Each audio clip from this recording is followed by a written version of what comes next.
Right, welcome back to the channel. In this video, I'm going to be talking you through another very powerful approach to trading, and I'm going to share with you a strategy that you can take away and use immediately following this video. But I'm also going to break down the approach and how I'm looking at this particular market and how I'm looking to get involved myself. So grab a pen, grab a bit of paper, grab a drink, relax, and let's get stuck into it. All right, so this is the pound dollar, and the first thing I just want you to pay attention to is where I've got this alert line. This is one of those levels that I have to my discretion that is a very powerful level in this particular market. It's one of those levels that's really well respected. Each time it's tested on the way up or on the way down, it is respected time and time again. And if you just look historically at the daily time frame, you can see that we've got plenty of times in history where the market has tested that level. Let's just bring on our repeater tool here, and it's become resistance. It's been respected as resistance. We then saw support. It's become resistance, and then this zone here and here, right here, right here. Most recently, again and again, and then it was support, right? So whenever we see this and we see more than 3, 4, 5 tests of this level being respected on a higher time frame, in this case the daily, it gives us some confidence that when that price is tested again, there's a really high probability that there should be a reaction there, because it has happened historically, and that's how we make money in trading or investing. We look at historical patterns and we build rules around high probability moves, right? So two things to note here. One, that level, when it's tested, there should be a reaction there. But two, what also happens is these levels act like magnets. So when you look left into structure and you see these time and time again, these tests of these levels, price tends to gravitate or magnetize towards those levels in the future like magnets. So the closer we get to that level, the higher the probability is that we're going to actually test that level in the first place. Well, what does that mean? Well, let's go down onto our trading time frame now and start to look at what's going on. I'm going to go down to the 4-hour time frame, and you can see recently, if I just thicken this up, this market has been pushing down, right? If I just bring on my trend line tool and just draw this out for you, we had this retest up here where we failed to put in a new high, and then we had this new low, outside return, new low, and then we consolidated for a bit, then we put in this new low, right? And now we're pushing up. So around this level here would be a good area, because we're in that previous low zone, right? So that previous low would be a good area to look for a potential short down to this magnetized zone that we just identified on, on the higher time frame, right? So this is the zone we're looking at, this where I've got this alert line here, this red line.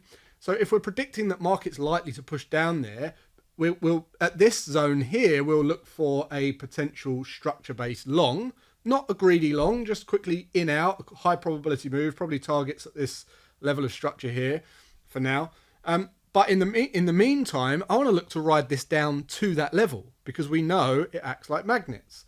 Now, the best way to do this is to start looking at structure. Okay, where are we at? Well, we're at a previous low. We're at a previous low right here. So already it gets a tick in the box to say that we're in a pullback, okay? And the pullback is at the previous support level, and support becomes resistance. We know this because we know from testing lots and lots of historical data. You see it all the time. So once we're in that zone, what we want to do is build up some confluence, some confidence that there is a high probability chance of a reaction or a reversion of the trend back once we stack up these confluence factors. We want to think like as many traders as possible.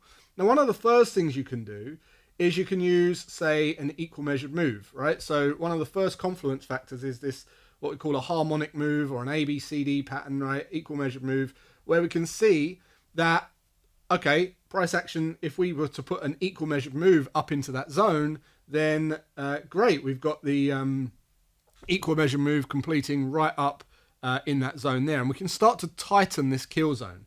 So where the kill zone started like this, we can now start to narrow it down a bit, right? Now, what else can we do? Well, we can bring on our Fibonacci retracement tool and go from the most recent high to the low, and you can see we've got that 50% retracement lining up perfectly with that equal measured move as well, okay?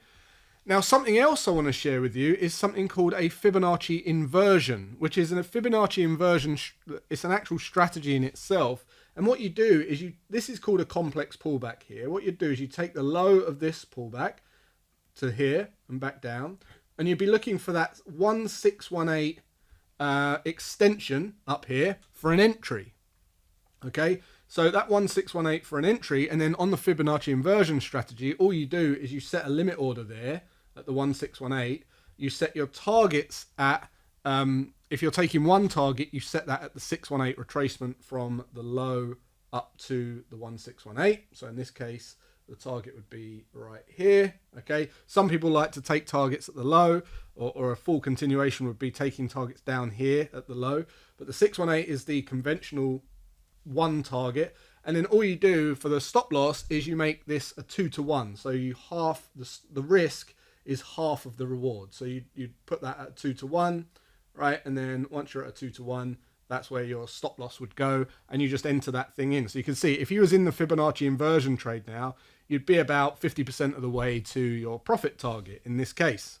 Okay, that in itself is a strategy, Fibonacci inversion strategy. In order to understand the optimal places to enter that, you still have to know how to identify trending markets and high probabilities situations to actually execute those rules of engagement.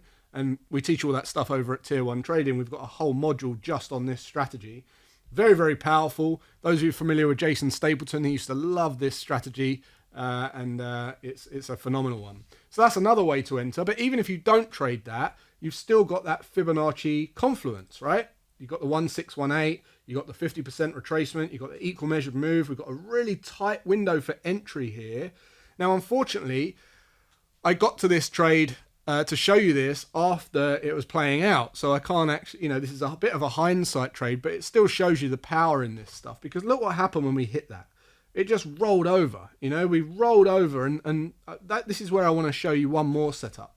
And this is a setup that I've shown you guys in other videos, and I did a whole video dedicated to this particular strategy, which you can go and watch right here after this video.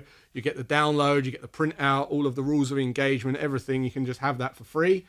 But what it's called is a Gartley pattern, okay? And what a Gartley pattern is we look for the impulse leg, which we've got here, and then we wait for an X to A leg, and the B point has to hit the 618 retracement of X to A, but not hit the 786.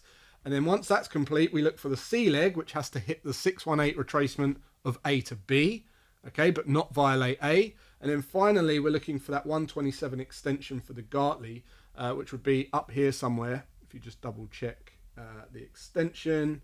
And again, Fibonacci extension tool you can use for Confluence as well. You've got that 1414 up there.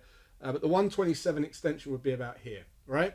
So even if you didn't wait for all of that confluence factor and you just trade the Gartley, which would just be a sell limit order, all of this combined up in that one zone makes this a very, very high probability trading setup. Okay, so you're looking between here and here essentially, right, for your high probability zone. And look what happened with price. As soon as we entered that zone, bang, we rolled over.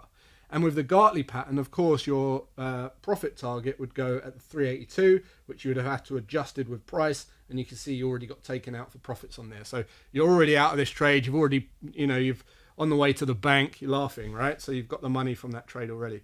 So this is something that, played out earlier on today, but I thought I'd share it with you because it's really, really valuable. The way that you can approach this is not, you don't have to be one of these traders, these types of traders.